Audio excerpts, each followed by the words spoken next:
kwa Kamuhinda ni kwa Rwemera kurinda icumu ribuza urugamba gukirana riteye inkerebo kwa Makuza umumwaro wa Nyamibwa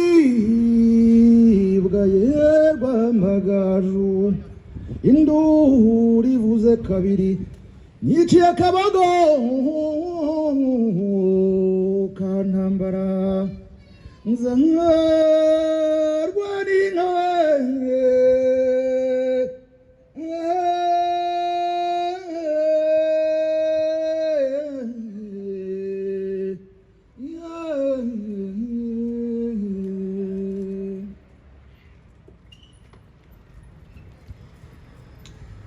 Les larmes de l'homme coulent en dedans. Amarira y'umugabo atemba ajya mu nda. Nous sommes ici pour célébrer un héros, c'est au fait sur les collines de Vicécélo. Un héros, ça ne pleure pas, ça se bat. Aminadab Wilala s'est battu jusqu'au bout et fut tué durant un combat inique, une guerre qui n'en était pas une. Des pierres, quelques lances érodées contre une horde de miliciens armés. Il fut tué sans avoir flanché ni pleuré. Un homme rwandais, ça ne pleure pas. Et pourtant, aujourd'hui, devant cette place qui porte désormais son nom en mémoire de ces hauts faits de sa bravoure, je voudrais qu'il ait pu vivre pour pleurer, dire sa peine infinie, sa colère, son désarroi. Que toutes et tous ici, nous autorisions à détourner les larmes d'un peuple meurtri, pour qu'au lieu de couler en dedans, elles se déversent et inondent la place, qu'elles débordent et délave le ciel de Paris. Car l'extermination des Tutsis de Vicécélo n'est pas qu'une histoire rwandaise, non. C'est aussi celle d'une honte française qui longtemps s'est refusée à dire son nom. Celle d'une cohabitation, d'une collusion, d'une contrition qui coule en dedans, un pardon sur le bout de la langue. Il faudrait parler de la résistance menée par Aminadab Wilala à la tête des Abassécélo. En première ligne, des hommes affaiblis, suivis des femmes cueilleuses de cailloux, pendant que les vieux et les enfants à l'arrière tentaient de courir, tentaient seulement. Il faudrait parler des hauts faits du courage inouï. Une cérémonie s'est faite pour honorer, pour glorifier, et d'autres le feront bien que moi. Les poètes rescapés n'ont que leurs mots pour pleurer, car rien ne les ramènera à la vie des milliers des tués. Des milliers, je vous dis, des milliers. Et ce n'est pas une statistique, ni une tragédie, non. Tous ces morts auraient pu être évités. Il lui suffit de volonté, de courage ou d'humanité pour que Aminadab soit vivant plutôt que célébré. Des milliers, songez donc, 50 milliers, des personnes, des vies, pas des chiffres que l'on égrène sans y penser vraiment. 50 milliers de vies. Et seuls 3000 Tutsis ont survécu à Vicécélo. Leur sort n'était pas scellé. Ce n'était pas une tragédie, non. Il lui suffit de peu, ça s'appelle l'humanité.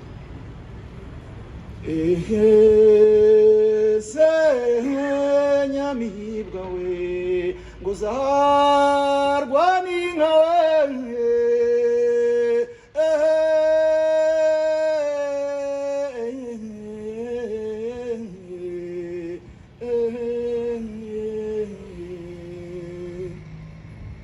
kwa Kamuhinda ni kwa Rwemera kurinda icumu ribuza urugamba gukirana riteye ku nshuro nyegere sinarigerekaho Amakuza umumwaro wa Nyamize mu Rwamagaju induru rivuze kabiri niciye akabago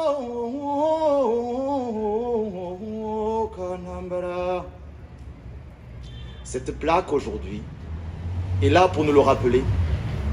Plantée comme une écharde dans le sol de France, elle dit le souvenir et le respect pour cet homme qui, comme lors des pogroms de 1959, 63 et 73, pensait donc toutes ces répétitions. On avait pris l'habitude de tuer les Tutsis. Cet homme, avec qui d'autres avaient fait la réputation de Bisesero, un lieu de résistance et de combat. Nous refusons de mourir comme des cancrelats. Cette plaque nous dit, ne l'oubliez pas, ni lui ni tous les suppliciés, elle crie. Comme nous l'avions fait en vain d'avril à juillet, la lâcheté du monde civilisé. Elle dit aussi aujourd'hui, mais quel chemin parcouru.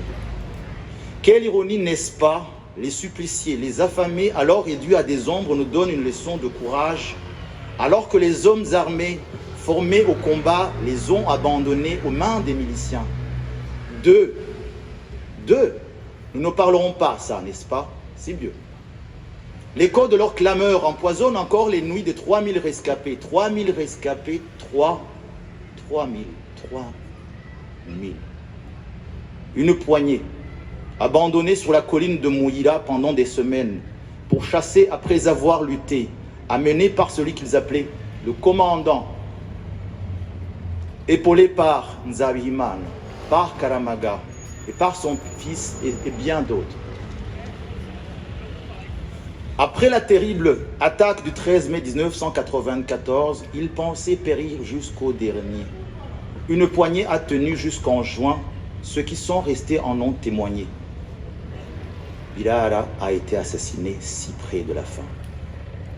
Son fils, Nzigira, n'a pas survécu non plus. Cette douleur lancinante dans la chair de notre humanité commune, pensez-vous seulement imaginer comment tenir jusqu'à la fin juin?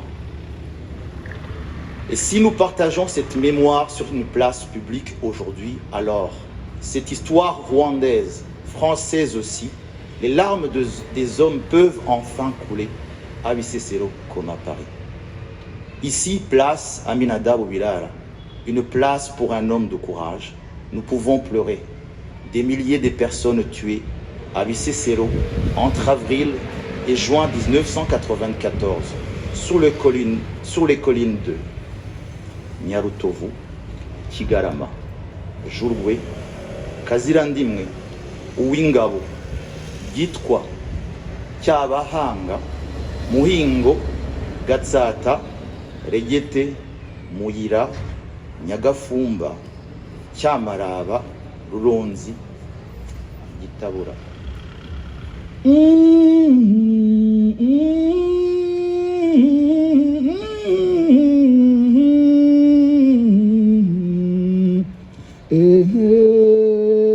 Senya mihimwe,